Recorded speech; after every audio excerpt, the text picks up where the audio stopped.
Chapter 7, Le Mesnil-Durand. Interior Le Mesnil-Durand barn. Later that night, water drips rhythmically into a puddle, reflecting the soldier's grim visage. Another drip. Another. Strike. Interior forge, day, flashback. A hammer pangs thin, glowing metal atop an anvil. Sparks fly. A blacksmith's face is obscured by the glare. Another strike. Another. Strike. Exterior German city square, day, flashback. German Third Reich flags flap in the wind. Strike. Exterior Bavarian forest, night, flashback. A campfire illuminates two figures, a woman and a child. Their faces remain just out of focus, but their laughter is clear, genuine. Strike. Exterior Bavarian meadow, day, flashback. Weathered hands adjust younger ones around the grip of a sword. The blade cuts through air with precision. Strike. Interior Gotterlock facility, day, flashback. Surgical tools glint under harsh lights. Blood drips onto a steel floor. A figure strapped to a table thrashes violently.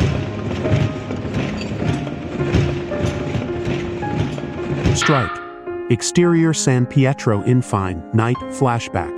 A shadowy figure lies in dirt, blood pooling beneath him. One eye remains open, staring. Shadowy figure. Geistersoldat. Strike. Exterior Bavarian forest path, night, flashback. A lone rider gallops through moonlit snow, the rider's face hidden beneath a hood, sword raised against the darkness. Strike. Exterior San Pietro Infine, night, flashback. The shadowy figure stares upward, blood trickling from the corner of his mouth. Shadowy figure, growing louder. Geistersoldat. Geistersoldat. Strike. Interior forge, night, flashback. Human flesh merges with molten metal. Agonized screams pierce the air.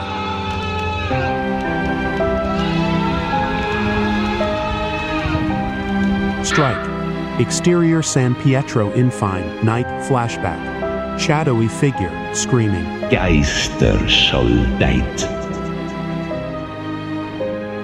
Geister. Sold it! Sold it! Match cut to Bill. Sold it! Water continues to drip into a puddle beneath the soldier. Moonlight cuts through gaps in weathered barn planks, creating harsh stripes across the stone floor. The soldier kneels motionless, shackled to the ground with chains that look barely adequate to hold him. Bill stands before him, wrists bound together with rope, uniform filthy and torn. Soldier? Are you still in there? The soldier's empty eye sockets shift slowly from the puddle to a ceramic plaque on the wall behind Bill. The plaque bears a carved green face, weathered by years, watching them with an almost sentient gaze. Bill paces, unaware of the soldier's focus. They're gonna execute me, you know, or worse, throw me in some godforsaken army prison. He glances at the soldier, who remains still. They think I'm a traitor. I'm not a traitor. All I did was desert to my troop. He stops, shoulders slumping as the weight of his own words hits him. Who am I kidding? I ran.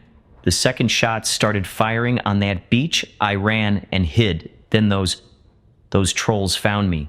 God, I'm a coward. I never wanted any of this. The blood when we landed, all those dead men. I couldn't take it. I didn't sign up for this mess. Looking up at the soldier. You think I'm a liar now too, don't you? The soldier's damaged speaker emits a faint static. Bill buries his face in his bound hands. I should have stayed and fought, like the others. I'm a fraud, a pretend soldier. The water continues to drip rhythmically, then suddenly ripples as if being blown by the wind. A faint shimmer appears over the puddle, materializing into Rosie. She looks nervously around the room. Rosie. Shush! Bill, it's Rosie. Bill's head snaps up, eyes wide. Rosie, how did you... Rosie. Keep your voice down. She floats closer to the soldier, examining him with concern.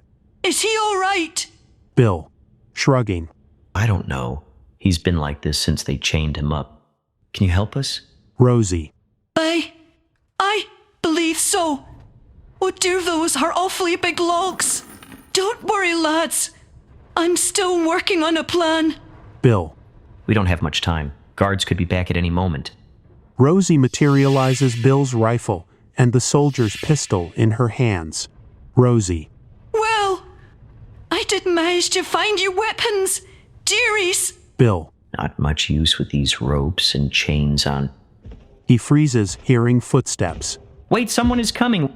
The hushed conversation halts abruptly. Heavy boots crunch on gravel outside. Bill scrambles to his feet as the barn door creaks open on rusty hinges. U.S. Army Commander General Leland Stanford Hobbs strides in, flanked by Captain Buford Scruggs and a dozen more armed troops. Rosie vanishes, leaving only a faint shimmer in the air. Hobbs surveys the scene, eyes settling on the soldier. Hobbs. My God, look at the size of it.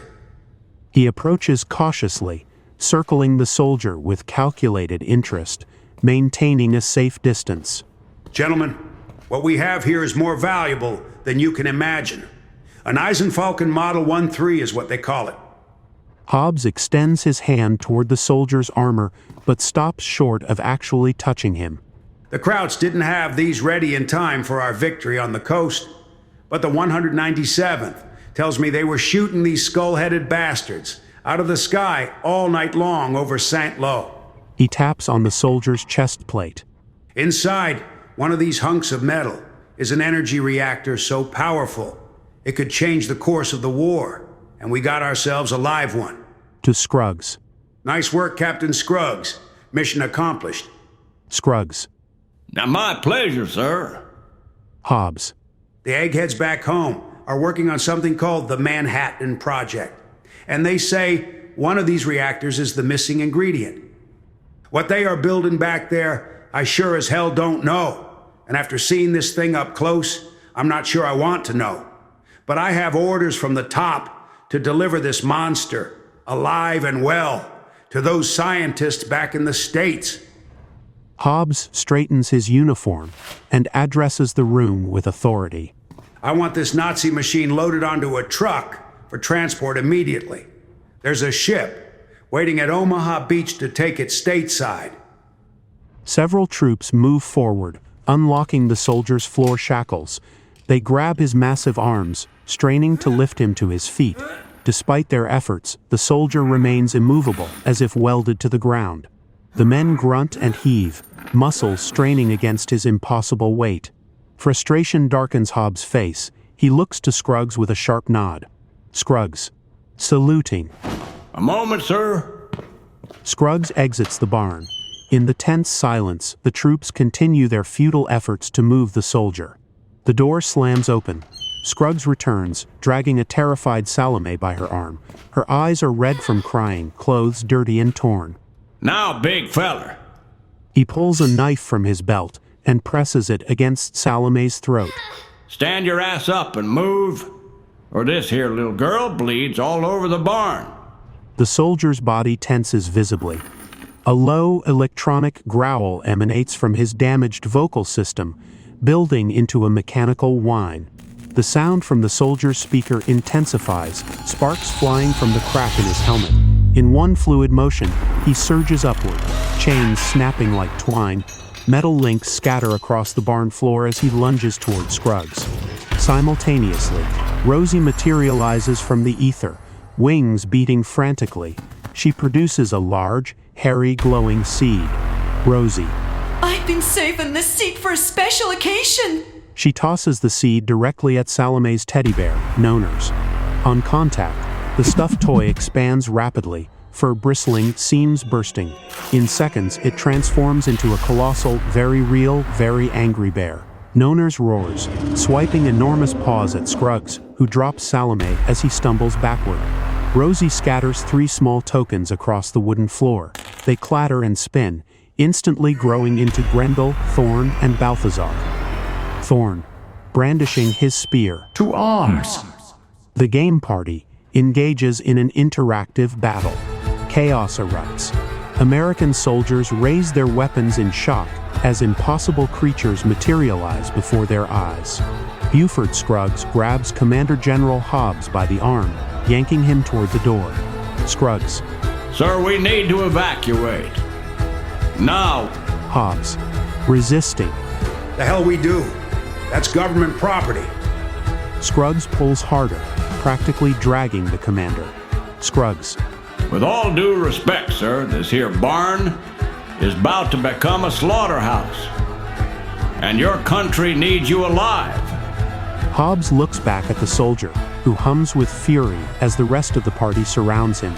Hobbs relents, allowing Scruggs to escort him through the barn doors. The battle erupts behind them, a chaotic symphony of gunfire, magical energy, and inhuman roars. American troops scream as they're overwhelmed by forces they cannot comprehend. Metal bends, wood splinters, and bodies fall. The night fills with flashes of light from muzzles and mystical attacks, casting grotesque shadows against the barn walls. As the gunfire ends, bodies of the 30th Infantry litter the floor. Moonlight spills through bullet holes in the roof onto blood-soaked hay. The party stands victorious amid the aftermath, the air thick with gunpowder and the electric tang of spent magic. Before they can catch their breath, reinforcements pour through the entryway.